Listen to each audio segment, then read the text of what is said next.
अस्सलाम वालेकुम काश्तकार भाइयों, गंदम की फसल पर जड़ी बूटी के स्प्रे के बाद ये क्लेम अक्सर तो नहीं, कभी कभी लोग करते हैं, बल्कि वो कोई ना कोई शिकायत आ जाती है कि मैंने स्प्रे की है लेकिन उससे गंदम वो पिलाहट का शिकार हो गई है।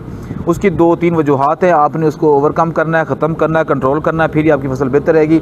जिसमें से सबसे पहले कि आपने वो सोल्टर पानी आपने कम से कम इस्तेमाल करना है, इससे कम पानी आपने इस्तेमाल नहीं करना, वरना अक्सर ये 1400 लीटर वाली जो है ना, अगर आप 4 टैंक लगाएंगे तो वो पानी पूरा इस्तेमाल नहीं होगा।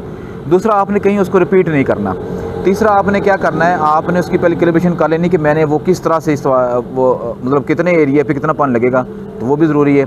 इसके साथ साथ जो सबसे अहम पॉइंट है वो ये है कि आपने ये ख्याल करना है कि मैं दवाई कौन सी इस्तेमाल कर रहा हूँ।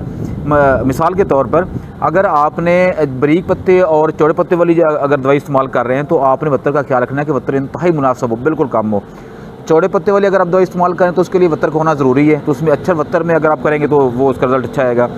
अगर आप बारीक पत्ते वाली अगर कुछ स्प्रे कर रहे हैं तो उसके लिए वत्तर का इंतहाई कम होना वो ज़्यादा मुनासिब है उसके रिज़ल्ट के लिए भी, और फसल पे उसके फिर कोई मनफी असरात भी नहीं होते। तो अगर आपने बारीक पत्ते वाली स्प्रे कर दी वो ज़्यादा वत्तर वाले में, तो फिर आपको इशू बनेगा और वो पिलाहट भी आएगी, फिर आपको दोबारा खाद का खर्चा पड़ेगा और आपको ऊपर स्प्रे करने पड़ेंगे उसको वो बूस्टअप करने के लिए, तो फिर कवर होगा। तो लिहाजा आप जब भी स्प्रे करें तो आप इन चीज़ों का ज़रूर ख्याल रखें।